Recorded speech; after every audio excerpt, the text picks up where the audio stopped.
Ini loh ya, contoh orang-orang yang bicara moral tapi dalam penyampaiannya tidak bermoral gitu kan. Nah, apa yang terjadi setelah diperlihatkan? Ya nggak ada gunanya juga akhirnya gitu kan. Tidak seheroik atau sebombastis ketika mereka mengatakan, ayo tunjukkan. Terus setelah diperlihatkan tidak terjadi apa-apa. Sampai detik ini kita nggak tahu kan mana hasil penelitiannya. Bahkan bukunya juga nggak pernah ada nih. Ya ini artinya kan hanya kamuflase aja.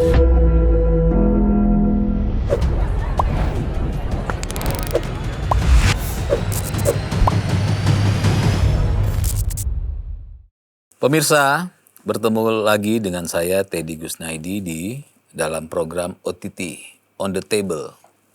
Kali ini saya mau menanggapi berbagai komentar ya terkait video diskusi kami atau podcast kami dengan Abdul Ghafur Sangaji ya.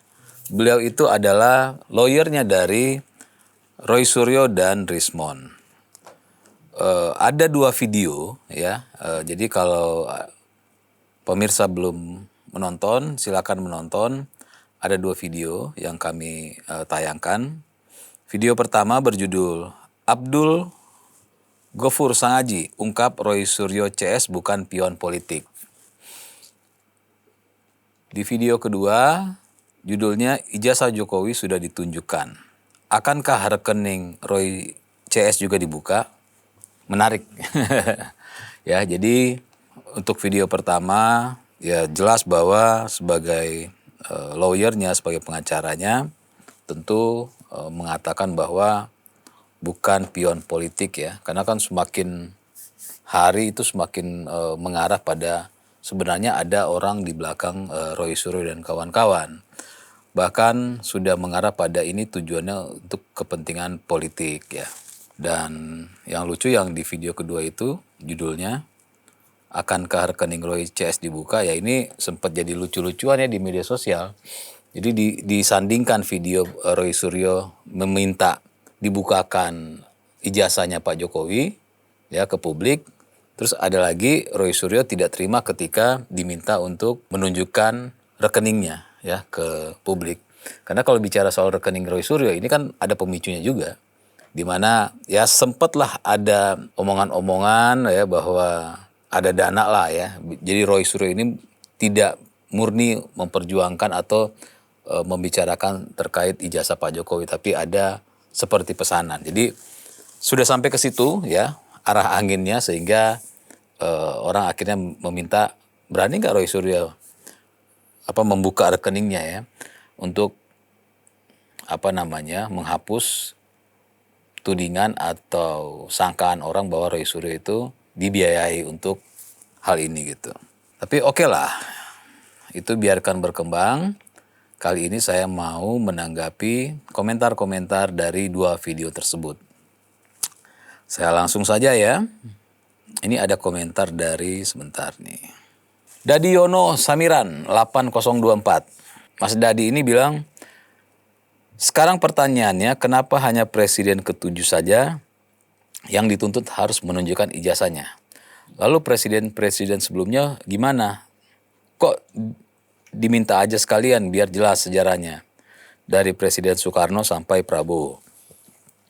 Ya Mas Dadi ya, jadi sebenarnya ini pun sudah sempat kita bicarakan kan. Karena ini kan secara logika ya sebenarnya.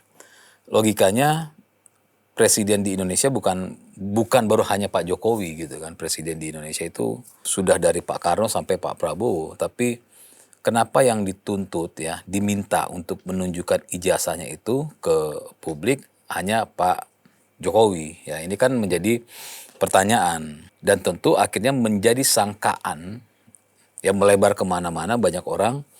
Jangan-jangan ini memang arahnya arah politik. Jangan-jangan ini tujuannya untuk kepentingan pemilu di 2029. Ya di mana kita tahu sama-sama bahwa Mas Gibran itu adalah anaknya Pak Jokowi ya. Sehingga suka tidak suka mau tidak mau pasti akan ada pengaruhnya nama Jokowi itu dengan Mas Gibran ketika nanti akan maju di pemilu 2029. Nah ini sudah sampai ke sana arahnya ya. Setuju ya Dadi ya. Jadi kita malah berharap Bahkan ada yang menantang untuk Roy Suryo dan kawan-kawan itu jangan hanya membicarakan Pak Jokowi saja, tapi membicarakan Pak SBY, ya, membicarakan Bu Mega gitu, Pak Harto, bahkan sampai Pak Soekarno gitu kan. Tentu ini baru bisa dikatakan, oh oke, Roy Suryo dan kawan-kawan ternyata tidak hanya punya tujuan tertentu terhadap Pak Jokowi gitu kan. Jadi benar-benar ingin meluruskan sistem. Nah kalau itu bolehlah. Ya, tapi kalau hanya Pak Jokowi tentu diragukan lah tujuannya Roy Suryo dan kawan-kawan ini, sampai akhirnya ada kepentingan-kepentingan yang bisa sangat-sangat bisa untuk kepentingan politik di 2029. Setuju ya, Dadi? Dari apa nih? Nriko Silalahi. Kau pengacara pernah memimpin negara waktu ada negara dalam kondisi. Kau hanya omon-omon aja. Biasalah pengacara banyak bualnya. Gimana kau bisa mengatakan kau aja nggak ada bukti, berarti konyol kau pengacara. Ya ini berantakan, tapi ya ini namanya omongan dari orang-orang yang menonton video kita. Jadi bagaimanapun walaupun agak berantakan ya harus kita bacakan, tapi poinnya saya tangkap adalah dia ini si Nriko Silalahi ya mengatakan ini pengacaranya Roy Suryo hanya omon-omon ya, nggak pernah mimpi negara waktu kondisi negara tidak baik-baik saja. Dan dia bilang nggak ada bukti lagi. Jadi dia bilang konyol kau pengacara. Jadi Nriko Silalahi ya, di luar dari yang kita bicarakan terkait kasusnya Roy Suryo dan kawan-kawan, memang tersangka itu memang oleh hukum di negara ini harus memiliki pengacara ya, karena bagaimanapun Roy Suryo dan kawan-kawan atau siapapun yang menjadi tersangka di negara ini wajib didampingi. Jangan sampai akhirnya orang yang menjadi tersangka itu salah dalam berucap, salah dalam bertindak, sehingga membuat mereka lebih dalam ya, kejeblos lah untuk kasusnya. Jadi apapun ya, bukan hanya Roy Suryo dan kawan-kawan, semuanya tersangka di negara ini memang diberikan pendampingan pengacara. Bahkan kalau ada yang tidak mampu, itu negara menghadirkan ya. Jadi negara menghadirkan pengacara agar supaya jangan sampai dalam memberikan keterangan atau dalam sampai pembelaannya salah dalam menyampaikan informasi yang bisa memberatkan si tersangka itu sendiri. Gitu, Nriko Silalahi. Hartini Bambang. Tapi Pak Jokowi tidak pernah ngemis suara rakyat. Rakyat yang milih Pak Jokowi dengan rasa cinta. Hanya gerombolan TPUA yang tidak suka Pak Jokowi dan tidak memilih Pak Jokowi. Kenapa nuntut-nuntut Pak Jokowi? Ya jadi gini, Hartini Bambang. Kalau kita bicara pemilihan, ya jelas bahwa sistem di negara kita adalah pemilihan presiden itu diusulkan ya oleh partai politik peserta pemilu. Jadi ada yang namanya ketika seorang akhirnya menjadi calon resmi yang sudah ditetapkan oleh KPU, ada yang namanya kampanye, masa kampanye. Jadi masa kampanye itu bukan bicara soal meminta dan mengemis ya. Tapi setiap calon presiden, bahkan calon kepala daerah, calon anggota dewan, itu mereka memaparkan ya ke masyarakat kalau mereka dipilih yang akan mereka lakukan ini. Jadi menawarkan bukan mengemis. Kenapa? Karena sistem di kita ini adalah masyarakat diwakilkan. Jadi masyarakat itu tidak bisa berdiri sendiri tapi diwakilkan oleh para pemimpin-pemimpin kita, baik presiden, baik kepala daerah maupun anggota dewan. Itu ada di sila keempat di Pancasila, pemusyawaratan perwakilan, dan demokrasi di kita memang begitu. Kalaupun ada orang yang tidak memilih Pak Jokowi, misalnya ya, di bilik TPS, dia memilih calon yang lain, maka ketika Pak Jokowi menjadi presiden, maka otomatis dia menjadi presiden seluruh rakyat Indonesia. Dan Pak Jokowi pun tidak pernah membeda-bedakan mana orang yang mendukung dia, rakyat yang mendukung dia, mana rakyat yang tidak mendukung dia. Kenapa? Karena tidak ada namanya kebijakan pemerintah, kebijakan presiden itu yang hanya menyasar satu golongan saja. Ya, jadi ketika dia membuat misalnya bansos, ya, maka bansos itu tidak hanya menyasar pada orang yang mendukung Jokowi, tapi semua ya rakyat yang memang pantas atau memenuhi syarat untuk mendapatkan bansos. Begitupun misalnya pembuatan jalan layang misalnya ya, atau tol, itu nggak ada yang namanya ketika mau masuk tol disuruh minta mana Anda pendukung siapa gitu kan, ya nggak ada. Jadi begitupun ya kalau yang tidak suka Pak Jokowi atau tidak memilih Pak Jokowi, rakyatnya, dia tidak bisa menolak kebijakan yang dibuat oleh Pak Jokowi. Mentang-mentang, oh kan tapi saya tidak memilih Pak Jokowi, nggak bisa. Aturan yang dibuat oleh pemerintah, aturan yang dibuat oleh presiden, kebijakan yang dibuat presiden, itu wajib dipatuhi oleh seluruh rakyat Indonesia, baik yang memilih maupun yang tidak memilih Pak Jokowi. Gitu, Hartini Bambang. Ini lumayan bagus-bagus nih pertanyaan nih. Walaupun masih ada urusan dengan Roy Suryo dan kawan-kawan, tapi ini pertanyaan-pertanyaannya bisa berkembang menjadi informasi baru bagi penonton. Oke, dari Suryo Adi. Masa presiden lain terkait rahasia negara, tapi Presiden Jokowi tidak terkait rahasia negara? Menunjukkan ijazah adalah kewajiban moral. Jadi dia nanya nih, lah asal menuduh dan menyebarkan di ruang publik di mana moralnya? Tidak ada kewajiban hukum untuk menunjukkan dan sudah jelas negara demokrasi, makanya Pak Jokowi pilih-pilih untuk menunjukkannya. Toh percuma ditunjukkan pun gerombolan ini tidak akan percaya. Pengacara banyak alasan. Ya, Suryo Adi ya. Jadi memang ini menjadi sebuah hal yang lucu ya. Ketika mereka bicara dengan kasar, mereka bicara menuduh tanpa memiliki bukti apapun, ya. Tapi di dalam rentetan pembicaraan itu mereka berbicara soal moral gitu kan. Ya, ini memang hal yang lucu yang dipertontonkan di negara ini. Tapi nggak apa-apa. Ini akan menjadi pembelajaran bagi kita. Ini loh, ya. Jadi nanti buat anak-anak sekolah bisa diajarkan sama orang tuanya.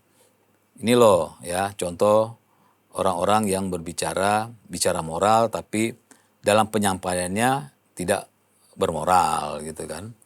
Dalam penyampaiannya malah dengan cara-cara yang tidak pantas untuk dikatakan bermoral. Bahkan ada yang marah-marah, maki-maki, ya itu kan sudah jelas sesuatu yang tidak bermoral, yang tidak beradab gitu. Nah, lalu kalau menunjukkan ijazah di ruang publik, yaitu tidak ada kewajiban bagi Pak Jokowi atau siapapun ya.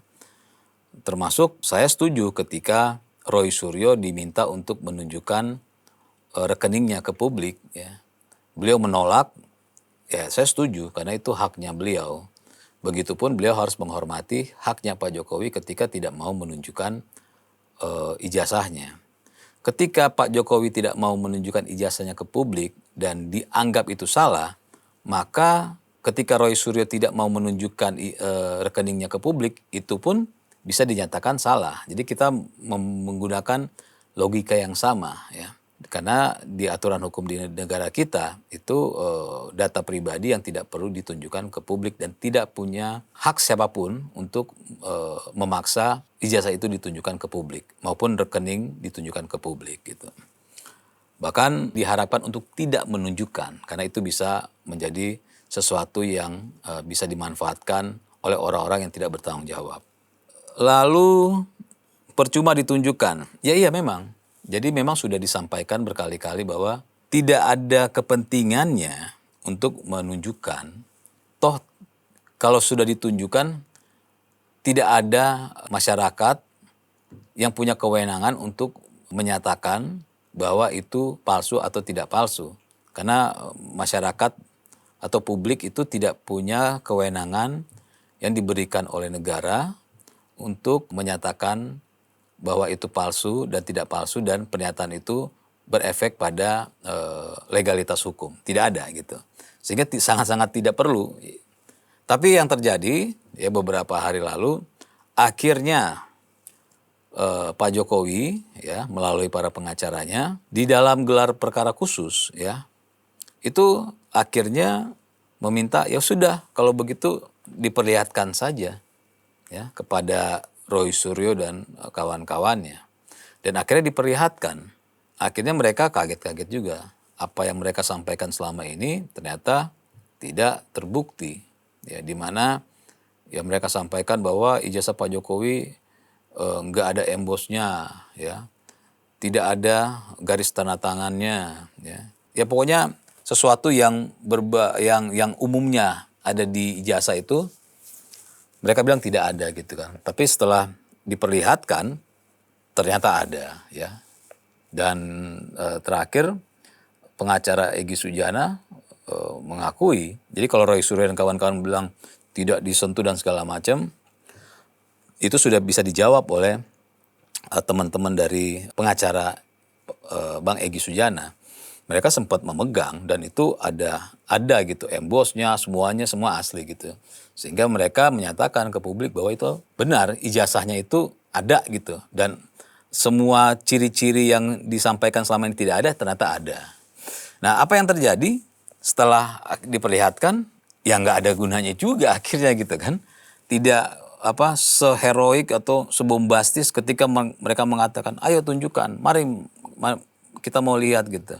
Ternyata setelah diperlihatkan tidak terjadi apa-apa ya. Ya, atau mungkin mereka diam karena mereka akhirnya mengetahui wah mereka salah selama ini. Ya bisa aja. Ya kan nanti kita lihatlah kelanjutannya. Gitu ya Suryo Adi. Wong Cokro. Sangat disayangkan seperti Bang Gofur memilih jadi lawyer kasus ini.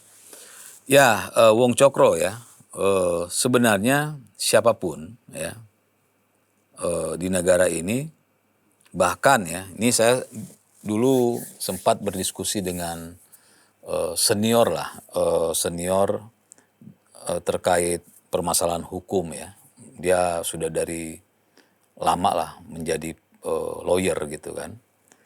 Jadi dia bilang, Mas Teddy, bahkan ya zaman dulu itu ketika ada yang dituduh sebagai PKI gitu ya, anggota PKI, itu tetap harus ada lawyernya ya. Bahkan kalau orang yang sudah misalnya melakukan pembunuhan di depan umum, itu jelas-jelas ditonton banyak orang, dia membunuh orang ya, itu tetap harus didampingi pengacara ya, didampingi pengacara agar supaya apa? Agar supaya dia dihukum dihukum setimpal dengan apa yang dia lakukan. Jadi lawyer itu menjaga ke situ. Menjaga agar supaya orang ini dihukum tidak lebih dari apa yang dia lakukan. Nah, menjaganya di situ. Termasuk misalnya kenapa orang tanya, itu sudah jelas teroris gitu kan, ngebom, dia sudah akui dia melakukan pemboman. Kenapa harus ada pembelaan lagi gitu kan? Kan banyak ya. Ya memang begitu. Jadi bagaimana orang ini, si lawyer tahu orang ini salah.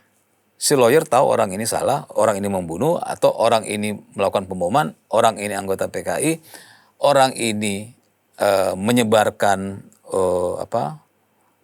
hoax ya, atau menyebarkan kebencian misalnya di media sosial, tahu. Makanya ya ini pendidikan politik juga. Biasa tuh lawyer itu ketika berhadapan dengan kliennya, dia selalu minta kamu bicara aja apa adanya. Kamu kalau benar curi, kasih tahu saya. Nanti saya coba cari cara untuk membela kamu gitu. Paling tidak untuk meringankan hukuman kamu gitu. Jadi lawyer itu kliennya itu harusnya bicara jujur apa adanya kepada lawyernya. Jadi klien itu harus jujur. Soal nanti kliennya itu atau si tersangka itu berbohong di pengadilan nggak apa-apa, ya. Dia harus membela dirinya, dia boleh berbohong gitu. Tapi tetap si lawyer ini akan marah dan bisa meninggalkan kliennya ketika kliennya itu tidak jujur sama dirinya.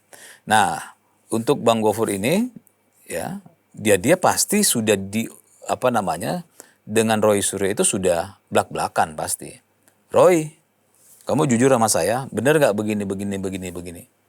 Benar. Ya, kamu jangan bohong sama saya, kalau bohong saya tinggalin kamu. Pasti begitu. Nah, tugasnya sebagai pengacara adalah dia menjaga agar supaya Roy Suryo itu dihukum, misalnya kalaupun dihukum, itu sesuai dengan apa yang dia perbuat, tidak lebih. Gitu. Jadi seperti yang saya sampaikan sebelumnya, siapapun di negara ini menjadi tersangka itu harus didampingi oleh lawyer. Bahkan kalau tidak sanggup, negara yang akan menghadirkan. Begitu ya, Wong Cokro. Dari Resta Barus. Bung, kalau mereka tim peneliti, siapa suruh mereka meneliti? Data dari mana? Sudah dikonfirmasi untuk diteliti atau belum? Kalau ada konfirmasi, tunjuk bukti konfirmasi, maka baru publish hasil peneliti. Atau ini salah ya? Atau bagaimana prosedur sebelum sampai pada kesimpulan? Resta Barus, kita nggak bicara soal prosedurnya dulu nih, ya. Kita bicara bodoh-bodohan aja lah ya. Yang namanya orang mau meneliti, itu pasti ada objek penelitiannya. Ya. Ada objek penelitiannya. Nah, kalau kita bicara Roy Suryo dan kawan-kawan, sudah dari awal secara tidak langsung Roy Suryo dan kawan-kawan mengakui, ya, itu secara tidak langsung dan secara langsung juga mengakui bahwa mereka tidak memiliki objek, ya, yang mau mereka teliti. Kalau ada yang menyadari ini, tapi nggak banyak yang menyadari hal ini.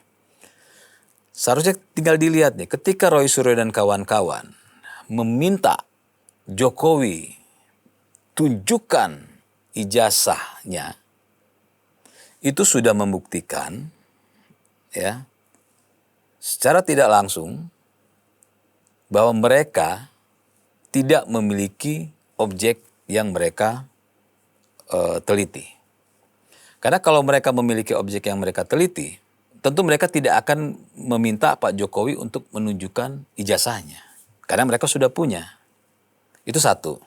Kedua, membuktikan bahwa mereka tidak punya kapasitas untuk meneliti dan tidak pernah ada penelitian itu. Saya mengatakan tidak pernah ada. Karena mereka tidak pernah, ya, memproses secara hukum hasil penelitian mereka ke pihak kepolisian. Seharusnya ketika mereka meneliti objek yang ada dan mereka sudah berkesimpulan dari penelitian itu bahwa ini palsu, yang mereka lakukan adalah mereka melaporkan ke pihak kepolisian. Nah, ini tidak pernah terjadi, tidak pernah mereka laporkan, ya karena mereka tidak ada penelitian sama sekali. Alasan penelitian ini adalah sebagai kamuflase karena mereka kaget ketika Pak Jokowi melaporkan diri mereka ke pihak kepolisian. Jadi itulah yang dilakukan oleh Roy Suryo dan kawan-kawan agar supaya terlihat mereka sebagai orang yang terdidik, ya, dalam menyampaikan pendapat. Ya, sampai detik ini kita nggak tahu kan mana hasil penelitiannya, bahkan bukunya juga nggak pernah ada nih. Saya juga belum dapat tuh PDF hasil penelitiannya. Ya ini artinya kan hanya kamuflase saja supaya mereka terlihat apa yang mereka sampaikan itu adalah sesuatu yang ilmiah. Padahal tidak pernah ada. Makanya sebenarnya saya katakan, Resta Barus, sangat mudah kok untuk mengatakan penelitian mereka tidak pernah ada. Cluenya adalah ketika mereka meminta ijazah Pak Jokowi itu sudah membuktikan bahwa mereka tidak pernah ada penelitian terhadap ijazahnya Pak Jokowi. Dan ingat sekali lagi, kasus yang membuat mereka menjadi tersangka itu bukan kasus ijazah palsu ya. Itu adalah kasus pencemaran nama baik. Sehingga nanti di pengadilan tidak pernah ada yang namanya pembuktian ijazah palsu. Tapi pembuktian dari ucapan Roy Suryo dan mereka yang harus membuktikan. Begitu Resta Barus. Raden Kuswoko. Kalau ngaco nggak usah ngomong. Rektor UGM sudah ngomong. Jokowi tamat dari UGM. Mau apa lagi? Dan kalau Jokowi punya ijazah palsu, pasti UGM akan menuntut Jokowi dan akan melaporkan Pak Jokowi kepada pihak kepolisian. Hai kau punya bodoh, jangan dipiara. Wah ini nggak perlu saya baca, dia lagi marah-marah nih. Raden Kuswoko ya, jadi intinya Anda mengatakan bahwa pengacara ini ngaco karena Rektor UGM sudah ngomong bahwa ini asli gitu kan. Jokowi, maksudnya Pak Jokowi itu tamat dari UGM. Pak Jokowi adalah mahasiswa UGM. Setuju bahwa sekelas UGM kan tentu tidak mungkin ya membuat sebuah pernyataan bohong ya. Atau anggaplah mereka berbohong, anggap saja. Lalu siapa pihak yang punya kewenangan selain UGM untuk menerbitkan ijazah itu? Itu satu. Kedua, siapa pihak yang bisa menyatakan bahwa ijazah ya Pak Jokowi itu yang ijazah palsu Pak Jokowi, anggap ijazah palsu Pak Jokowi yang diamini oleh UGM bahwa itu asli, itu siapa yang bisa menyatakan itu tidak asli? Nggak ada. Tidak ada yang mampu atau punya kewenangan menyatakan itu asli atau tidak ya selain UGM ya, kecuali adalah pengadilan. Makanya seharusnya Roy Suryo dan kawan-kawan itu senang ketika hal ini sampai masuk ke pengadilan. Ya, harusnya senang, bukan malah bicara wah kami dilaporkan Pak Jokowi jahat gitu. Itu jelas bukan orang yang ingin agar penyelesaian sesuatu itu diselesaikan secara hukum. Itu jelas mereka bukan orang-orang yang ingin penyelesaian secara hukum. Nah, kalau benar ya, misalnya UGM melihat loh ini kami tidak pernah menerbitkan. Tentu yang akan melaporkan Pak Jokowi ya benar pihak UGM. Dan kenapa pihak UGM yang bisa melaporkan? Ya karena pihak UGM punya bukti bahwa misalnya itu palsu. Mereka tidak pernah menerbitkan. Nah tapi kan sampai detik ini UGM tidak pernah melaporkan Pak Jokowi kan? Karena apa? Karena UGM menyatakan bahwa benar Pak Jokowi mahasiswa kami dan Pak Jokowi lulus kuliah di UGM. Sehingga tidak perlu dilaporkan. Kenapa Roy Suryo tidak pernah bisa melaporkan Pak Jokowi? Ya karena mereka tidak memiliki data sama sekali. Sesimpel itu. Dan Raden Kuswoko ya, kita mikir yang simpel-simpel aja deh. Kalau memang itu palsu, dan Pak Jokowi kan dikatakan ya karena Pak Jokowi penguasa, ya tentu semua pihak harus ikut maunya dia. Walaupun menggunakan ijazah palsu, dibilang asli. Kita pakai logika dan akal sehat aja. Waktu Pak Jokowi jadi calon wali kota, Pak Jokowi bukan penguasa. Terus bisa dibayangkan, bukan penguasa bisa ngatur semua kan nggak mungkin, gitu. Ya kalau dari situ aja sebenarnya kita sudah bisa menilai sih, cuma ya sudahlah, ini sudah terjadi dan kita tunggu ke depan hasil dari pengadilan. Karena pengadilan yang punya kewenangan ya selain UGM yang bisa menyatakan ijazah ini asli atau palsu. Begitu. Ideaku, kalau maunya UGM melakukan itu harusnya Roy dan kawan-kawan jangan langsung mengatakan palsu secara publik. Cukup internal saja antara kalian, UGM dan Pak Jokowi saja. Kalian mengatakan hanya narasi, tapi kalian sendiri juga hanya modal narasi. Ya, jadi gini, ideaku ya. Jadi sama seperti yang sudah pernah saya katakan, misalnya nih, saya mengatakan ya kepada kawan saya tidak mau mencoblos, misalnya Pak Jokowi di Pilpres, karena Pak Jokowi ijazahnya palsu. Oke, itu internal kita. Tapi ketika saya upload ya ucapan saya ke media sosial, itu ada pelanggaran hukum di sana, ada aturan yang dilanggar. Ya. Karena ketika saya mengatakan seperti itu, maka saya mencemarkan nama baik Pak Jokowi. Ketika saya mengatakan hal seperti itu, boleh. Misalnya saya mengatakan gini, ijazah Pak Jokowi palsu. Boleh nggak saya dituntut? Ya sangat boleh. Tapi ketika pengadilan sudah menyatakan terbukti ijazah Pak Jokowi palsu, lalu besoknya saya gembar-gembor di media sosial bahwa ijazah Pak Jokowi palsu, itu saya nggak kena hukum. Karena itu adalah udah putusan pengadilan. Nah, yang membuat Roy Suryo dan kawan-kawan akhirnya menjadi tersangka, ya karena ini. Ya, sebelum ada putusan pengadilan, belum ada ketetapan hukum, ya, tapi mereka sudah menyebarluaskan seolah-olah itu sudah ada ketetapan hukum. Sama kayak orang melakukan korupsi, benar dia korupsi misalnya, ya. Tapi ketika dia belum diputuskan oleh pengadilan bahwa dia terbukti korupsi, lalu ada yang menyebarluaskan bahwa dia korupsi, tentu yang menyebarkan itu bisa dituntut. Ya seperti itulah yang terjadi saat ini, dan Roy Suryo bukanlah pihak yang diberikan kewenangan oleh negara untuk menyatakan bahwa sesuatu itu asli atau palsu. Gitu. Saya pikir cukup ya dari sebegitu banyak ini, sama teman-teman dari OTT memilih beberapa komentar yang menarik, dan saya pikir cukup menarik ya beberapa komentarnya. Bagi yang belum menonton ya, silakan ditonton diskusi kami dengan Abdul Ghafur Sangaji. Beliau adalah lawyernya Roy Suryo dan kawan-kawan, atau Roy Suryo dan Rismond ya. Dan ini sudah membuktikan ya, karena kan kami juga banyak ya membaca komentar. Kenapa OTT hanya mengundang orang-orang yang pro terhadap Pak Jokowi gitu kan? Tapi orang-orang yang kontra terhadap Pak Jokowi tidak pernah diundang. Nah ini sudah membuktikan ya, lawyernya Pak Jokowi kami undang. Dan pemirsa harus tahu, kita undang ya semua, dari Rismond, dari Roy Suryo, terus orang-orang yang pro terhadap Roy Suryo kami undang. Tidak berhenti kami ngundang terus ya, tapi tidak ada yang mau datang gitu. Kita juga bingung kenapa mereka tidak mau datang, padahal kita memberikan seluas-luasnya lah di OTT untuk mereka menyampaikan pemikiran mereka. Dan ini membuktikan ya, Abdul Ghafur Sangaji itu adalah orang yang pro terhadap Roy Suryo dan kawan-kawan. Kami menayangkan 2 videonya dengan durasi hampir 1 jam.